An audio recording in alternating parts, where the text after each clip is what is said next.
Good morning, everyone. Welcome to the Johns Hopkins School of Education Virtual Spring Open House.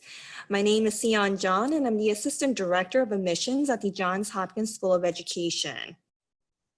Hi, and I'm Adrian Henson, Admissions Coordinator for the Office of Admissions. Also presenting today, we have Dr. Camille Bryant, Professor and Interim Director of the Doctor of Education program. Hello, everyone. So before we get started, I would like to cover a few housekeeping topics. First, today's webinar is being recorded.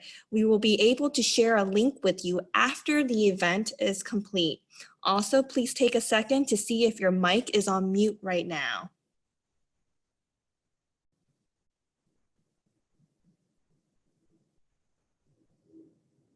Please have your mic and video off at all times during the presentation. There will be a Q&A session at the end of the presentation. Please type your question in the chat box and Dr. Bryant, Adrian, and I will read and answer your questions. Next, I would like to share the agenda for today's presentation. We will kick off the presentation sharing an overview of the Johns Hopkins School of Education. Then Dr. Bryant will introduce herself and discuss an overview and details of the Doctor of Education program. Lastly, I'll wrap it up with admissions requirements and leave the floor open for questions at the end. To start, we are one of 9 schools at Johns Hopkins University. We began offering college courses for teachers in 1909 and then became our own school in 2007. For school enrollment, we have approximately 2,465 students and offer more than 30 graduate programs, which includes doctoral, master's, and graduate certificate programs. We have approximately 121 full-time faculty members and a very strong network of 23,000 School of Education alums.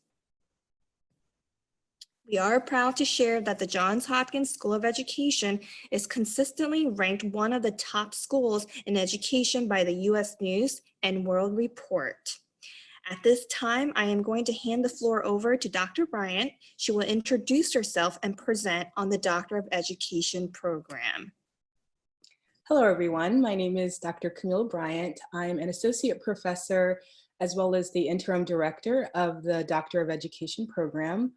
I am trained as a research methodologist with interest in research method self-efficacy for graduate students, program evaluation, and the role that contextual factors play in implementing educational programs.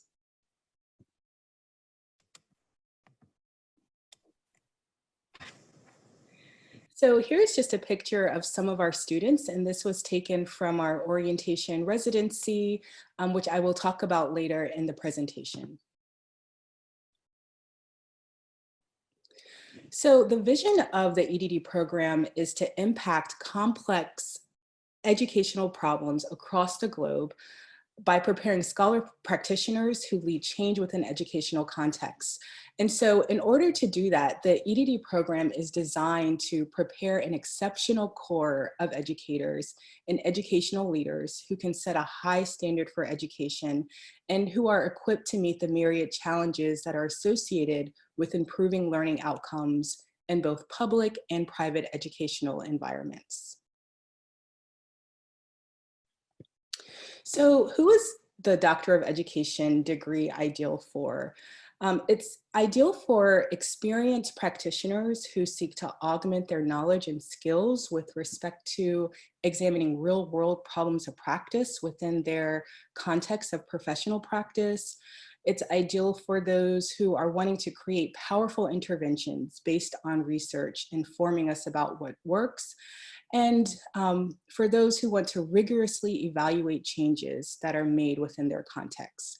So students in our program begin as practitioner scholars and leave as scholar practitioners, where research really is the driver for how you think about, explore, assess, and aim to solve educational problems. So here's our program at a glance. Our program requirements include a minimum of 90 graduate credits beyond the bachelor's degree. So a master's degree is required. Up to 36 credits are transferred automatically with the potential for 6 additional credit hours that can be applied towards elective credit. So a minimum of 48 credits must be completed at Hopkins. So when students apply to our program, they apply to one of our specializations. And these specializations do vary by cohort. So you want to look at our website for the most up-to-date information. So the 2021 specializations include the entrepreneurial leadership and education specialization, the mind, brain, and teaching, and the third one is to be determined. Additional specializations, so that final specialization will either be the urban leadership and education, the instructional design and online teaching and learning, or the technology integration K through 16 specialization. So we'd love to hear from you about the specialization that you're most interested in. If you look in the chat right now, you'll see a link that just is a quick anonymous survey that will allow us to see what specialization you're most interested in.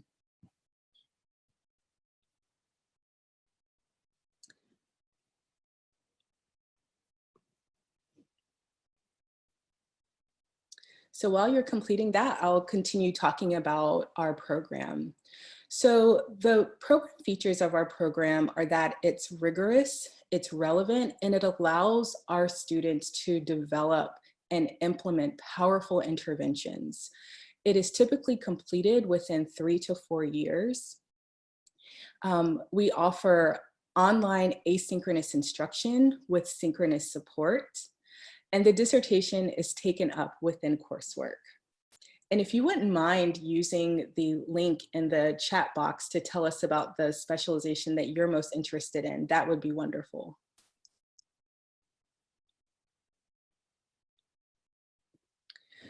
So you will take courses around the foundations of education, applied research and evaluation, as well as courses related to your specialization area. And then you'll also take applied dissertation credits.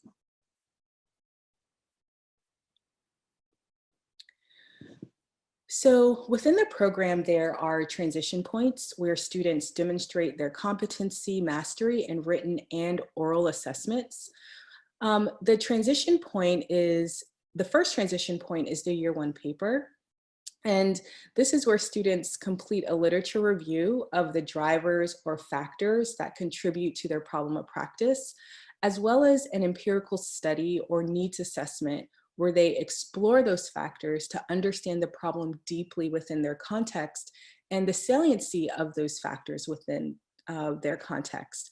So this is chapters 1 and 2 of the dissertation.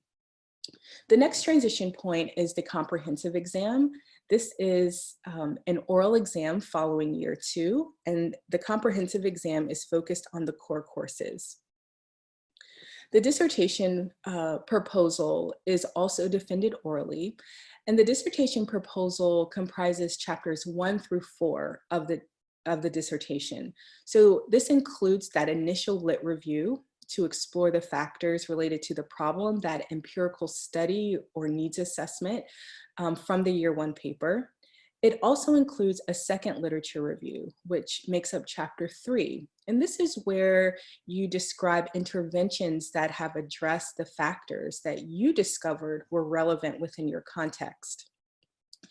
It also includes chapter 4, where you propose an intervention and the methods for how you're going to examine the implementation of that intervention and the outcomes of the study. The final transition point is that applied dissertation, and this again is defended orally. It includes the final chapter, chapter 5 of the dissertation, which is the findings from the intervention study. So the final and most significant requirement of the EdD degree is the applied dissertation. And again, this is the culmination of independently completed but closely interrelated projects that includes that year one paper. The first literature review, where the problem of practice and contributing factors of that problem are described, as well as the empirical study and needs assessment of those factors are described. It also includes those remaining chapters, so that second literature review, where you're examining interventions that can address the contributing factors and that you determined were salient from that needs assessment study, and the design of an intervention that is going to address the factors in the problem. So in thinking about all of these different components, the goal of the applied dissertation is to study a problem deeply within your context, and then to develop a targeted intervention to address that problem. So this requires that you have a strong understanding of the literature related to your topic and a research methods toolkit to empirically examine the problem and intervention. And if you'd like to go to the next slide, you can do that, please. So the program is designed so that you are working on the chapters within your coursework across the 3 years. The focus is on a contextualized problem of practice within your context. And the applied dissertation is, again, designed for you to make significant change within your professional practice.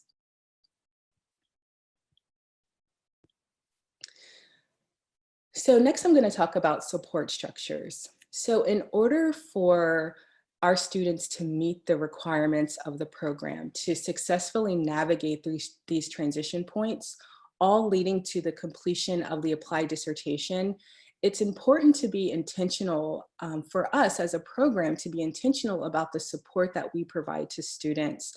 And so these are just some of the structures that are in place for that purpose. So the online orientation is completed prior to students' first fall semester.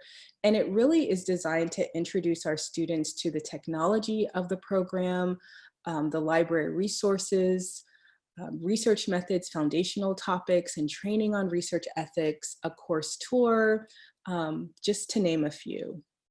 There's also the face-to-face orientation in July, as well as our yearly residency. And this is in Baltimore. And it really is a time for students to meet with their cohort, with their faculty, to talk with students across the program, and to engage in workshops on various topics to support your work in the program. There's also a faculty cohort lead to help you with navigating courses and to provide general support when you enter the program. And you're provided with a cohort lead for every year that you're in the program.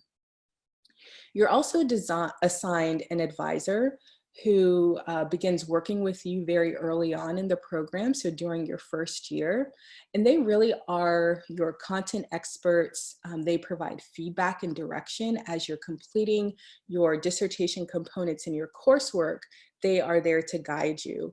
And they are also your dissertation chair. There are also library webinars on using things like on developing a literature review, as well as using the library resources for that purpose. And then finally, there are a multitude of online resources through our program and our cohort sites. So this is just a picture from orientation residency. This is one of our cohorts, and I'll talk a little bit more about this in the next few slides. So the online orientation is mandatory for our incoming students who are matriculating in the fall. It opens around mid-May to early June, and students have to complete it in July. And students must complete this in order to attend the face-to-face orientation residency and to matriculate in the fall. So the face-to-face orientation and the residency, again, it allows for program year specific learning. It's a time for you to connect with faculty, to connect with your advisor, to talk with students. Students also do presentations, and so it's a time for you to begin thinking and doing some research and presenting that to your peers and to faculty. So past dissertation studies have focused on a variety of problems and topic areas. So you can see that our students come from many different contexts. They're aiming to address a variety of educational problems in our program through our applied dissertation. And our hope is that the tools that we provide students allow you to examine a variety of contextualized problems and to address those problems with targeted interventions that are going to promote educational change.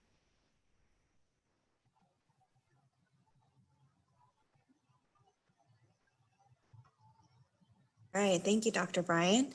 Now we're going to continue by going over the application requirements. Applicants must submit a completed application, which can be found on our website. Keep in mind, there is an $80 application fee when you submit your application. Next, you will need an updated resume, CV. In addition, you would need a personal statement. Please visit our website for additional information on your personal statement. Moving on, you should submit 3 letters of recommendation.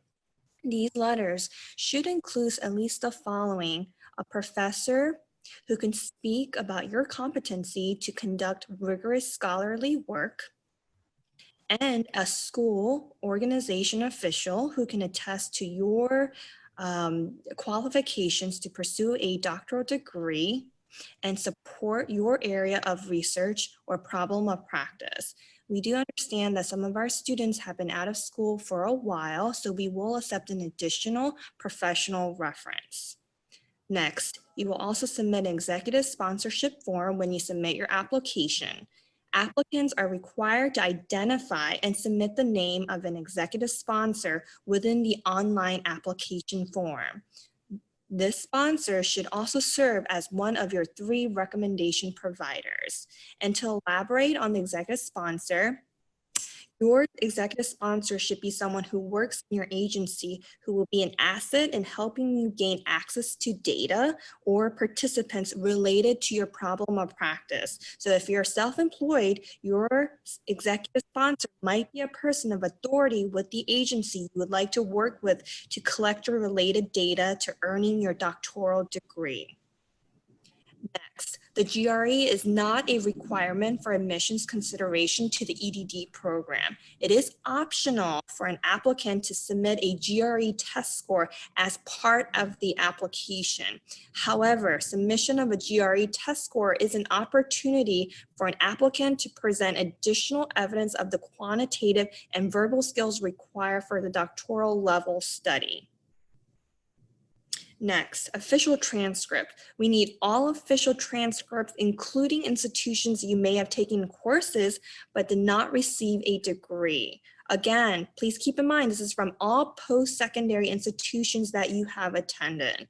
Lastly, all applicants will be asked to complete a virtual interview upon submitting their application.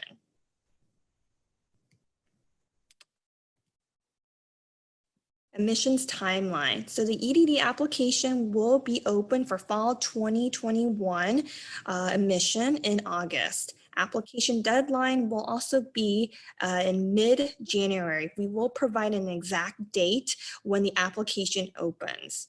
Applications will be reviewed from February to mid-March. Finally, admissions decision will be released mid-March. There are a few additional steps you need to take in order to complete the application process if you are an international student.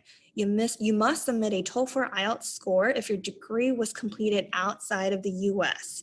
You will need to complete a course-by-course evaluation. Additional information can be found on our website. Tuition. We anticipate the base tuition for the 2021 academic school year will be $4,593, and this is per 3 credit course for the first year of the program. I will share that the SOE offers a very limited number of merit-based scholarships that range from 500 to 2,000. There is no application that is needed in order to apply for the merit-based scholarship. Keep in mind, also, this tuition rate, this excludes textbook, course materials, graduation fee, and registration fee. Additional fees apply and are charged separately from tuition. We encourage you to view our tuitions and fees page on our website for the most up-to-date information about tuition and fees so that you can understand the complete picture of the costs associated with becoming a student here at Johns Hopkins School of Education. If you're interested in applying for financial aid, we strongly encourage you to apply for financial aid when you start your application. Please note that this recommended submission of the FAFSA application, which is next year, March 15th. Please visit our website if you have any questions relating to financial aid.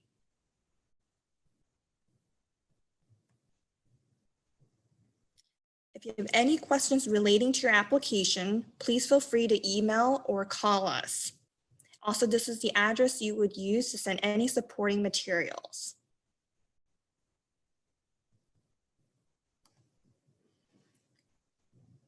Your point of contact, if you have any admissions related questions, please contact Tanya McMillan. Here is her email address and phone number. Any program related questions, please contact Kathy Chow. This is her email address and her phone number.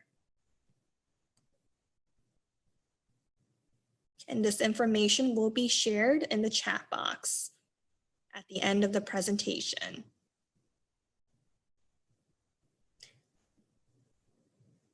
Thank you for attending the Doctor of Education program presentation. At this time, Dr. Bryant, Adrian, and I would like to open up the floor for questions.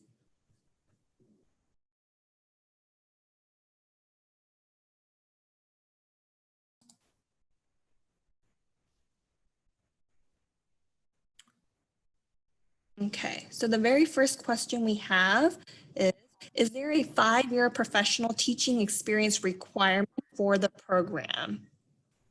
No, there is not. Next question, is this recording available later to attendees? Yes, this virtual webinar has a recording and will be sent to all attendees.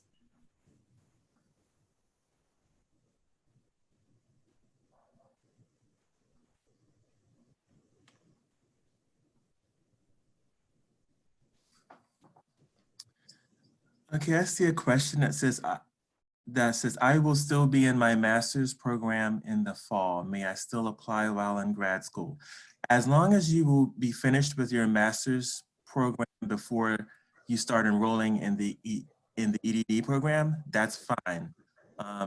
You may apply and submit your current transcript, and then once you graduate, you will be required to submit your final transcript showing that you have earned your master's degree. The next question that we have from Jenny, how do we go about applying for the merit scholarship? So you will be automatically considered for the merit scholarship when you submit your application.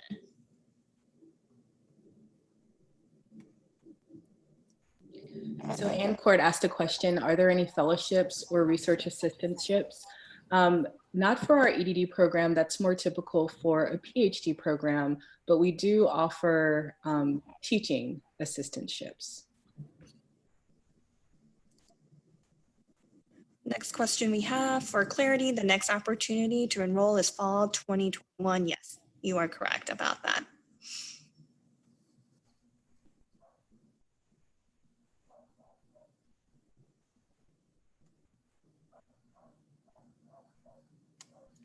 And we have also another financial related question. So should we already have applied to FAFSA for fall or for 2021? No, you still have time for next March 21st. Derek asked, does the program lead to the attainment of an administrative certification? And no, it does not.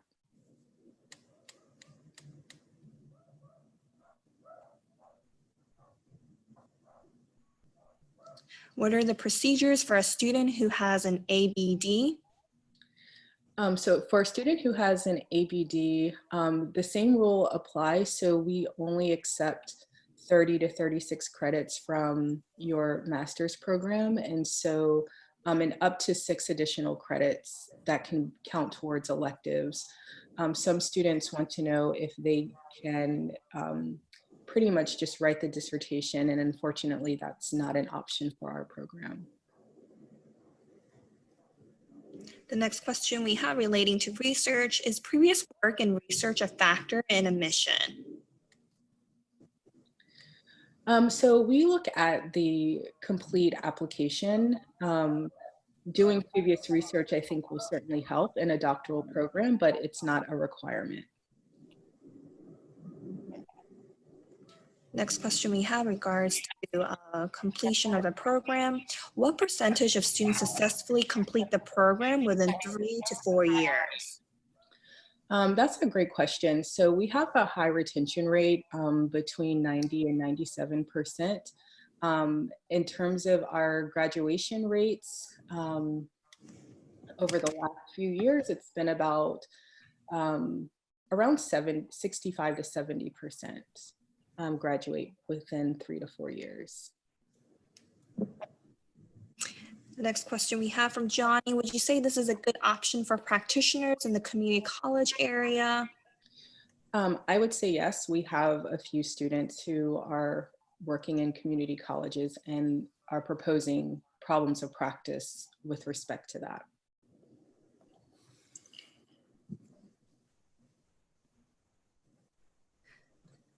When will the application for 2021 open? The application will open in August, and we will share the deadline as soon as we get the exact date.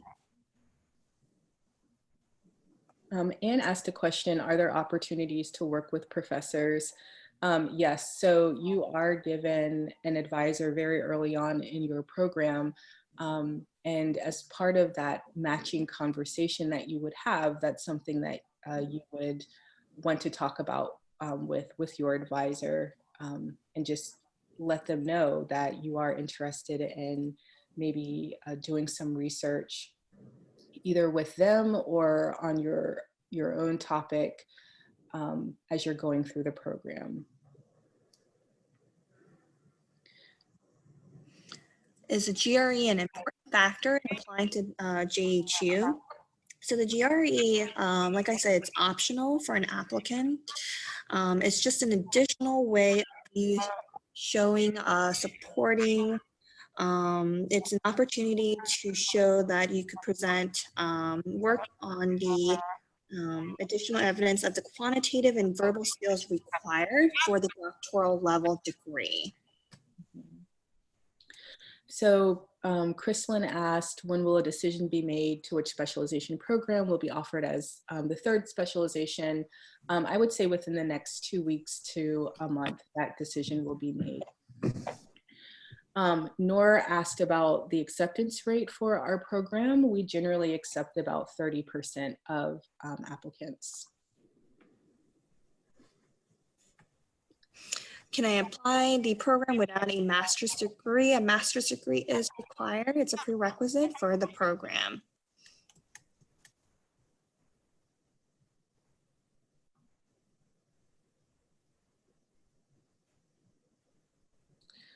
Jonathan is asking if your content area is not available,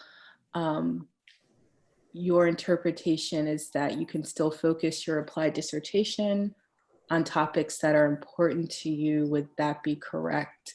So I'm not quite sure of the question, but so the two specializations that are confirmed are the MBT and the ELE specialization. And you would have to apply to a specialization. So I guess I'm wondering, are you saying, if you're wondering if you have to apply to a specialization, or can your dissertation research maybe not fall within kind of the focus of that specialization? But it would need to, if that's what you're asking.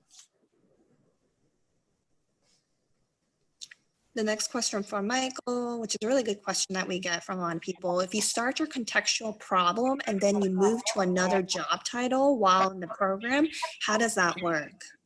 Yeah, that is a great question. So what we try to do is to help you to think about how that problem of practice can still fit within your new context. Usually we're able to help students kind of make that transition pretty easily, because what we don't want to happen is for you to have to start over.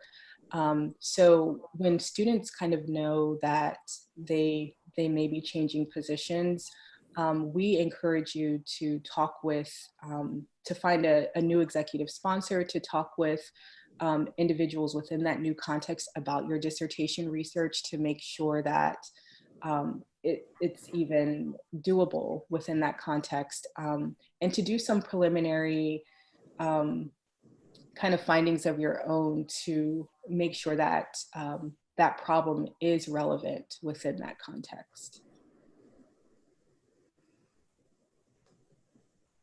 The next question we have is, if you're able to prove that you can access the information needed for your problem of practice, do you still need to have an executive sponsorship form?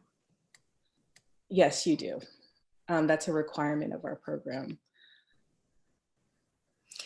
Who would I be able to contact for guidance on how to complete my FAFSA form for 2 institutions in 1 semester?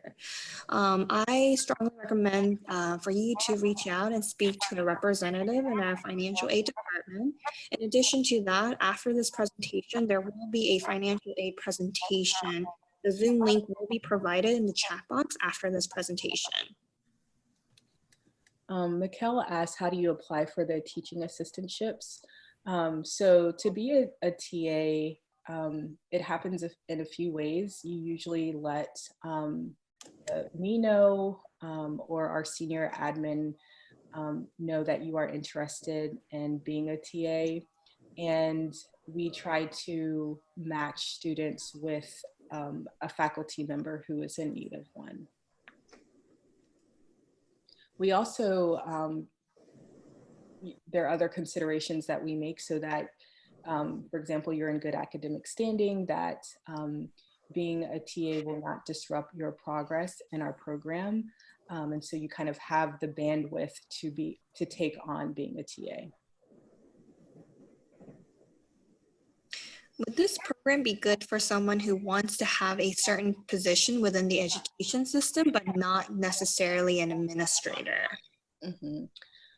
Yes, it is. So many of our students are not administrators, and that is not their goal. So our goal is for you to be a leader in education, and that can take on many forms. So if you want maybe a certain position within the education system, but maybe not as a principal or a assistant principal, etc., I think that this program is relevant for those individuals. From Alexis, next question, should we anticipate a 5% increase in tuition each year? Is that your average price hike? So I would say anywhere from 2 to 5%. Yes, definitely anticipate an increase in tuition each year. For the residency, is there a visa requirement for international students? I believe that there is, and Kathy Chow, our program coordinator can help you with that.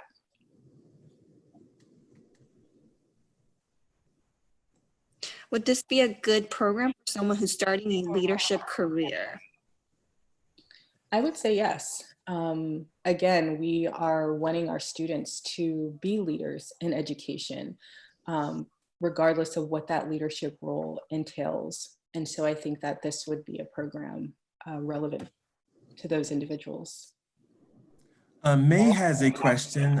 Is there a class profile that we could take a look at? That's usually provided for admitted students. We offer a class tour. Unfortunately, that's not available for students who have not been admitted into our program. But I can tell you a little bit about the course structure if you're interested in that. So I got another question, which was a private question around whether or not all of our courses are online or some face-to-face. They are all online.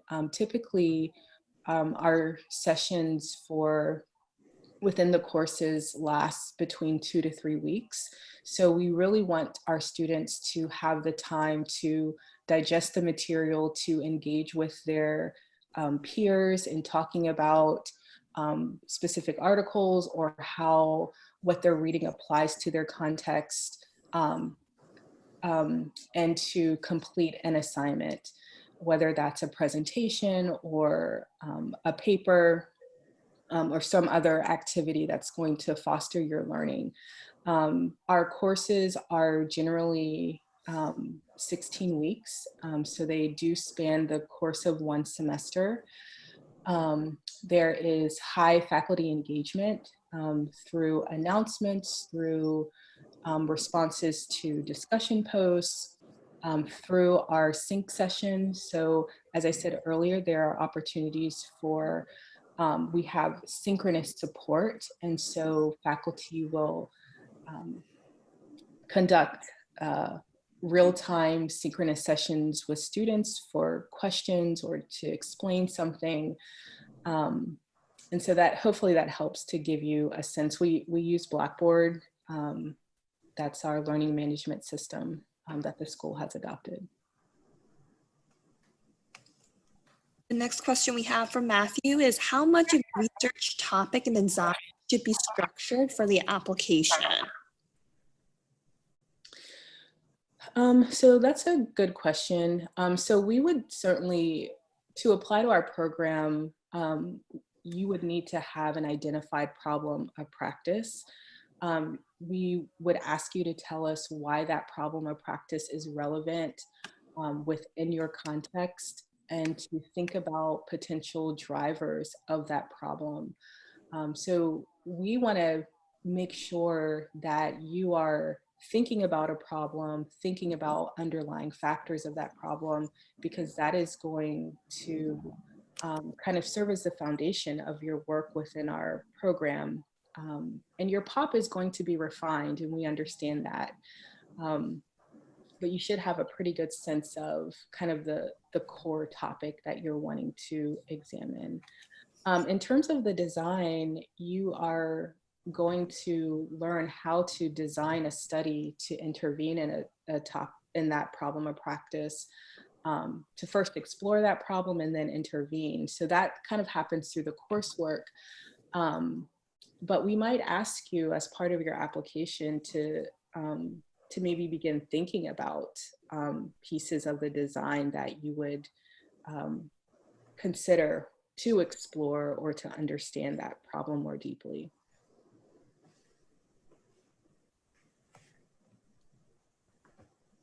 We have a question from May. Would this be a good program for someone who is starting a leadership career?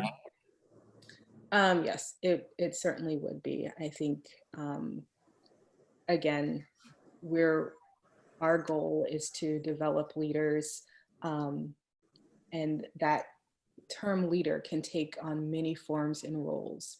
And so, yes, I think it would be good. Solomon asks, what happens if your area of specialization is not being offered? Is there flexibility? Unfortunately, no, whatever specializations we decide upon, those are the specializations that students are admitted into. The next question we have from Lindsay: who would be the best person to speak with about being undecided in content specialization? Lindsay, if you want to send me an email and let me know which specialization you are thinking about, I can connect you to the specialization lead or leads who can provide you more information, which I think might help with that decision making. We have a question from Jean. I will be in my final dissertation semester at Regent University during my first semester at JHU. Who would I contact for guidance on how to complete my FAFSA for 2 institutions in 1 semester?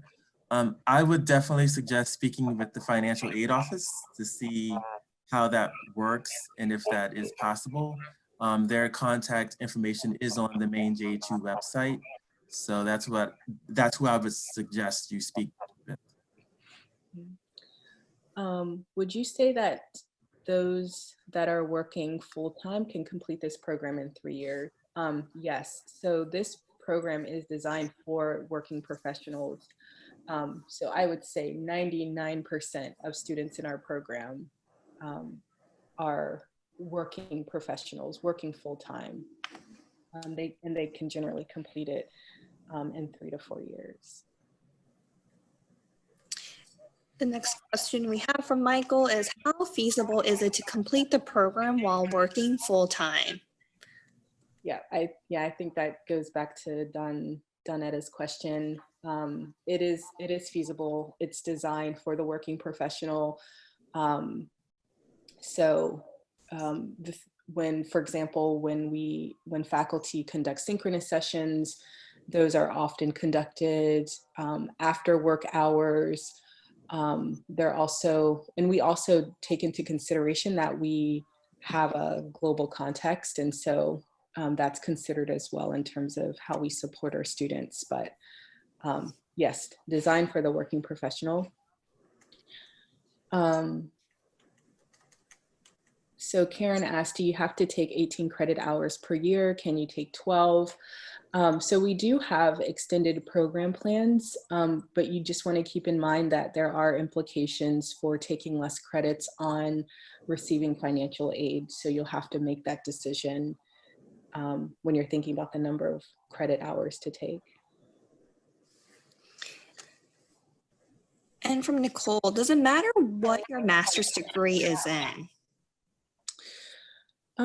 Not necessarily, because we're an EdD program. Most students have a master's in education or something of the like, but we also have students with masters in occupational therapy or a variety of other backgrounds, business, for example.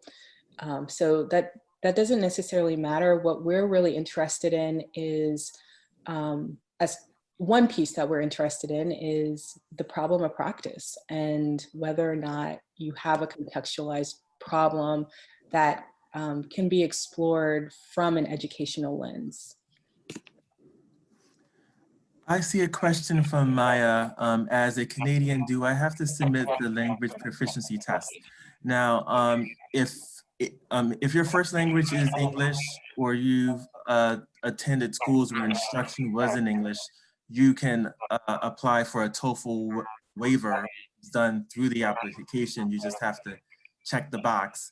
And then you would, upload a statement saying, I'm Canadian, English is my first language, and then that'll be fine. And then that will waive you from having to submit test scores. So May asked, does JHU offer online classes to fulfill the minimum admission requirement for applicants who have completed their master's under 36 credits? We do offer online courses.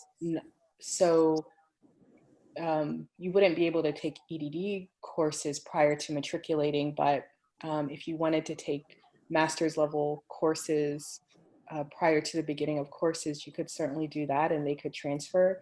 You can also take additional courses while in our program to satisfy those credit requirements.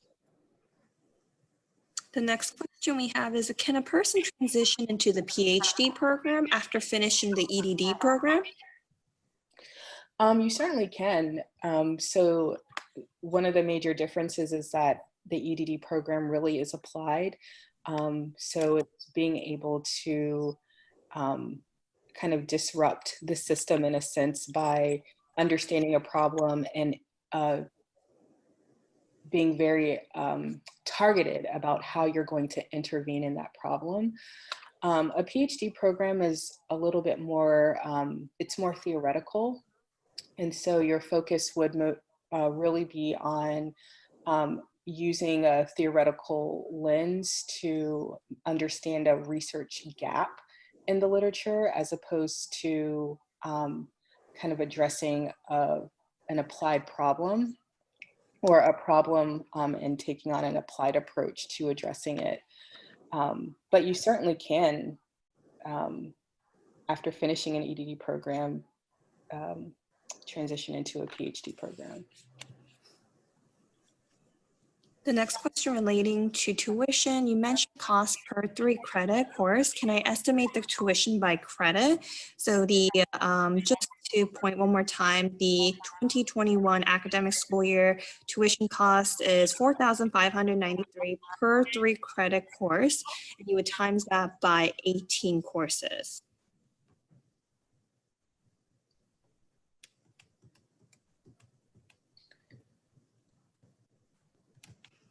So Rich asked for research work, how much of there is a requirement to research in your work environment?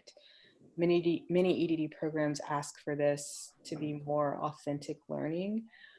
So you will be conducting research within your work environment, your context, from your first year in the program. And again, this is because we're asking you to identify a contextualized problem of practice that you're going to first explore and understand deeply, and then use that knowledge to develop an intervention. So all of this these empirical pieces are happening in your context. Will the PhD program ever be fully online? So I am not affiliated with the PhD program, so I would recommend contacting Hunter Gelbach, but I do not foresee that happening at all in the near future. On average, what % of your cohort is from higher ed? I would say about 20 to 25% of our cohort is from higher ed.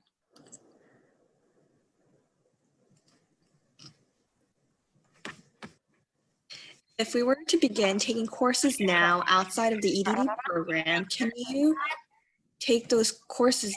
Can those courses be credited toward the doctorate once we are enrolled? Let's see. So can those courses? So they can. So again, your 30 to 36 credits are automatically transferred from your master's degree, and only up to 6 additional credits can be used towards electives in our program. I hope that answers your question. So what does the Mind, Brain, and Teaching program do to differentiate itself from similar programs at other universities? Multiple opinions welcome. Well, I think one of the strengths of our MBT specialization is that Dr. Mariel Hardiman, who is kind of the guru in Mind, Brain, and Teaching, is at Hopkins. And so a lot of our courses have been developed from her expertise.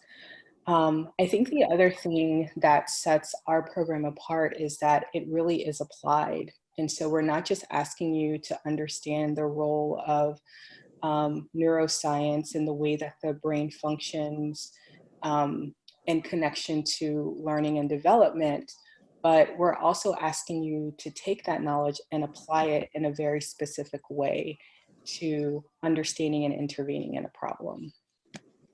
One thing I do want to say is that I believe that that really is what sets our program apart and how we approach understanding a problem and intervening. Often we see, particularly in education, that we throw interventions at problems without truly exploring why the problem is happening, what are the systems in place that are contributing to that problem, how can you understand the different levels of the system to fully understand the problem. And so by being very strategic and being very thoughtful about understanding why that problem is even a problem and what is actually contributing to the problem, by doing that first deep dive, that to me is what really separates our program. So by doing that deep dive, then you can develop an informed and targeted intervention that can actually make educational change. And so I think, you know, you didn't ask that question specifically, but that is really what differentiates our program kind of in a broader sense from other programs.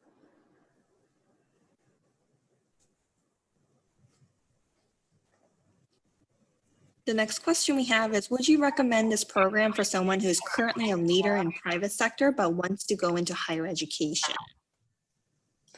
Yes, I would say yes.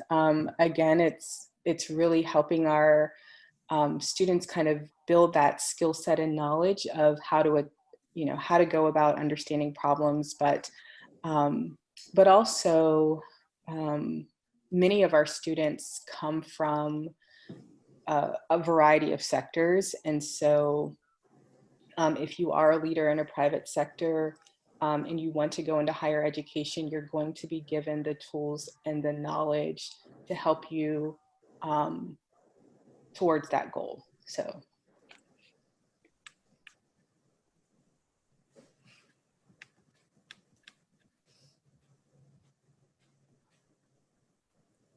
The next question, how are synchronous sessions conducted? Blackboard, Collaborate, Zoom?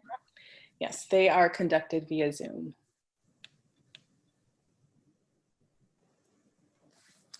I see a question from Carolina. If I am already in a doctoral study, is it possible to do an internship or research stay? And what would be the cost? I guess she's like asking about being a visiting student into the doctoral program. Okay, is it possible? So if you're wanting to just do an internship or research stay in our program,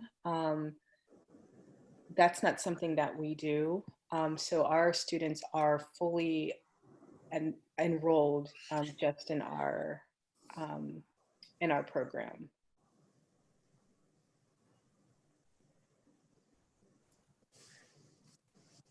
Are the teaching assistantships only for students who are physically in Maryland, or are they also available for those that are remote learning? Definitely remote learning, because we are an online program. We would not expect you to live in Baltimore. Everything is done through an online mode.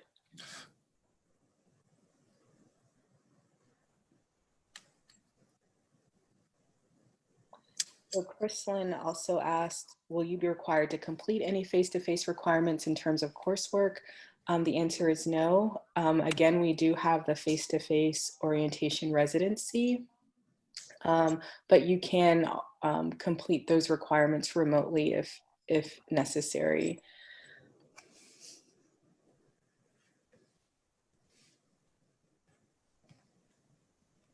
The next question, I know that there's once a partnership with MCPS.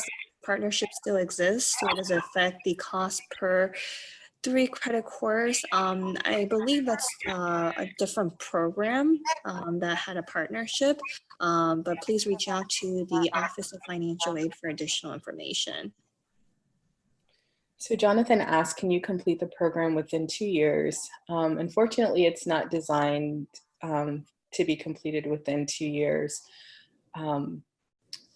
Again, this is because the dissertation components are taken up within coursework. And so you would complete coursework within 2 years, a little over 2 years, and then you would also be working on kind of the intervention study and writing that up within the last year. I see a question from Sarah. How does the MBT certificate program overlap with the EdD program? Could I start with the certificate and then move into the EdD? No, so students who are who finish the MBT certificate they can apply to the program, but not to the MBT specialization. So if you are interested in the MBT specialization, then I would recommend just going ahead and applying to that specialization within the EdD program. The next question we have from Michael, are we able to see the past dissertation topics without being omitted? I believe if you're able to take a look at there are a few examples that were provided in the presentation that you can take a look at based, from the recording, but we don't provide the actual dissertation to prospective students. I see a question from Jessica. So the EdD isn't a PhD. What's the difference? So the main difference is that the EdD takes on an applied approach. So it is about making educational change within a context by applying your coursework, applying what you're learning in terms of theory and understanding of systems and your research methods work, understanding the courses relevant to your specialization and taking that and applying it to a problem. The PhD is not contextualized. So students in a PhD program are looking at their research agenda comes from understanding the literature, but looking at a gap in the literature. So what has the literature not addressed that they can address with their research? So it's it's less of an applied approach. It's looking at maybe relationships between factors, but not thinking about, well, how do I apply this learning to a particular context? So those are kind of the main differences. One is applied and one is much more theoretical. The EdD being applied, the PhD being much more theoretical. Next question we have, would the doctoral program be beneficial for early childhood educational related problem of practice? Yes, we have students who work for Early Head Start. We even have, we've had applicants in the past who have their own daycare centers. So yes, certainly early childhood related problems of practice are relevant. All right, wonderful. So at this time, it is 11:30. I would like to remind everyone to attend the financial aid presentation at 11:30 a.m. The Zoom link will be shared in the chat box. In addition, for those who are not able to complete the survey in regards to the specialization, please do so by clicking on the link. Thank you again for your interest in the Johns Hopkins School of Education. We invite you to connect with us as if you have any additional questions, and one of our admissions representatives would be happy to schedule a phone conversation with you. Thank you again. Thank you for your participation in today's session. Have a wonderful day, everyone.